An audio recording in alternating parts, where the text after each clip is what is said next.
रोजमर्रा की जिंदगी में नारी को अपमानित करने वाली हर बात से मुक्ति का संकल्प ले सकते हैं। नारी का गौरव राष्ट्र के सपने पूरे करने में बहुत बड़ी पूंजी बनने वाला है। जिस दिन भारत अपनी आजादी के 75 साल पूरे होने का जश्न मना रहा था और हिंदुस्तान का प्रधान सेवक यानी प्रधानमंत्री नरेंद्र मोदी लाल किले से महिला सम्मान का पाठ पढ़ा रहे थे, ठीक उसी वक्त गुजरात की बिल्किस बानो का गैंगरेप करने वाले 11 बलात्कारियों को मौजूदा बीजेपी सरकार ने माफी नीति के तहत उनकी सजा माफ करके उन्हें गोधरा जेल से रिहा कर दिया। यकीनन इस खबर ने इंसानी दिल रखने वाले हर शख्स को सन्न करके रख दिया है। इंसानी दिल का जिक्र मैं इसलिए कर रहा हूं क्योंकि कुछ बेजमीर लोग ऐसे भी हैं जो बिल्किस बानो रेप मामले में सजा याफ्ता इन हैवानों का चोरी छिपे नहीं बल्कि दिन दहाड़े इनके माथे पर तिलक लगाकर इन्हें मिठाइयां खिलाकर ऐसे स्वागत कर रहे हैं मानो जैसे ये कोई जंग जीत कर आए हों। बेशर्मी से लबरेज सड़े हुए समाज के लोगों की ये तस्वीर देखिए। ये महिलाएं कैसे एक महिला का बलात्कार करने वाले को मिठाइयां खिला रही हैं। ऐसी महिलाएं आखिर किस समाज से आती हैं? पूरी दुनिया के किसी भी मुल्क में इतना बेशर्म, बेगैरत और घटिया कोई दूसरा मुआशरा नहीं होगा। ये जो तस्वीरों में दिख रहा है ये दुनिया का सबसे बदतरीन सड़ा हुआ समाज है। ये समाज आए दिन रेपिस्टों, हत्यारों को फूल माला से स्वागत करता है। तिरंगा यात्रा निकाली जाती है, बलात्कारियों के समर्थन में रैलियां निकाली जाती हैं। मैं जितनी बार इस वीडियो को देख रहा हूं ना उतनी बार मेरे सीने में गुस्से का लावा उबल रहा है। यकीनन आपके दिल में भी कुछ ऐसी ही मंजर होगा, पर एक धर्म विशेष से नफरत में यह समाज और कितना गिरेगा और कितना सड़ेगा। ये सरकारें और कितनी बेगैरत बनेंगी। आखिर कहां ले जाना चाहते हैं देश को? प्रधानमंत्री मोदी विश्वगुरु होने का दम भरते हैं, लेकिन यह भारत ऐसे विश्वगुरु तो नहीं बन सकता जहां गैंगरेप के आरोपियों को बाइज्जत बरी करने का फरमान सुना दिया जाए। इन जैसे दरिंदों के लिए सिर्फ औरत औरत होती है। अगर ये बात एक महिला याद नहीं रखेगी तो कल बिल्किस की जगह कोई दूसरी महिला इनका शिकार होगी। इन महिलाओं के भीतर की महिला का आखिर जब क्या हुआ होगा जब ये बलात्कारियों का स्वागत कर रही होंगी? क्या एक पल के लिए भी इनके मन में 20 सालों से अपने जख्मों को लेकर जिंदगी बसर कर रही बिल्किस बानो का चेहरा आया होगा? पिछले कुछ सालों में हम आसिफा, उन्नाव या हाथरस जैसी घटनाओं के वक्त बलात्कार के आरोपियों के पक्ष में नारे लगाती भीड़ देख चुके हैं और अब ये तस्वीर भी देख ली जिसमें कोर्ट में अपराधी साबित हो चुके सजा याफ्ता कैदियों का स्वागत किया जा रहा है। इस देश या समाज ने कभी भी ऐसे जघन्य अपराधियों के लिए ऐसा सम्मान नहीं दिया। देश के मौजूदा दौर से आती ये तस्वीरें बेचैनी ही नहीं डर भी पैदा कर रही हैं। जिस रफ्तार से समाज गिरता जा रहा है वो हमें किस अंधेरी खाई में ले जाकर पटकेगा इसका तसव्वुर कोई नहीं कर सकता।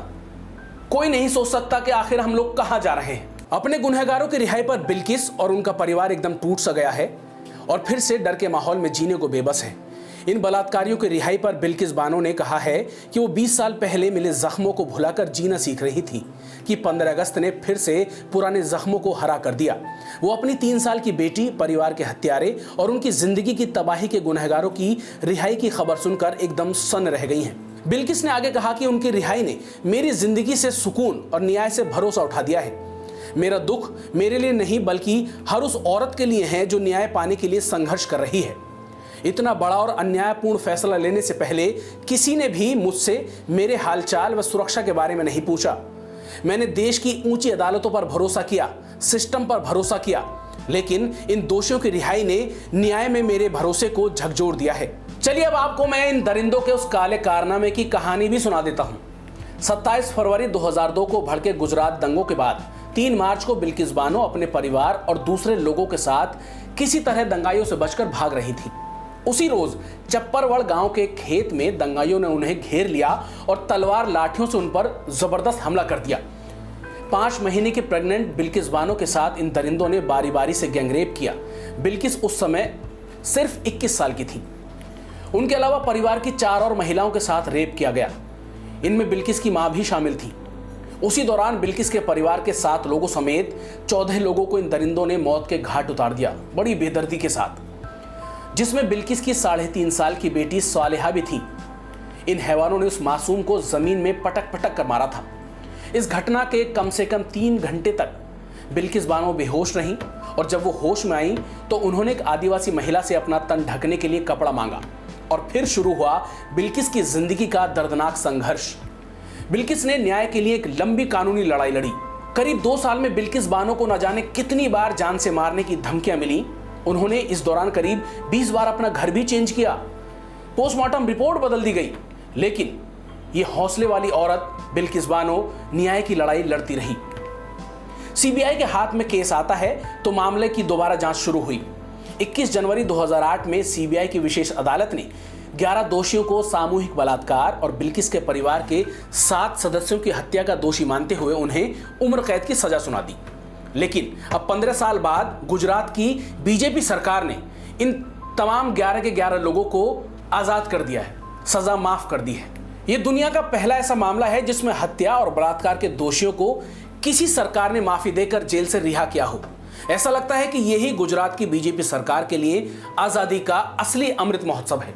आजादी से याद आया कि बिल्किस बानो के इन बलात्कारियों की रिहाई पर आप क्या सोचते हैं?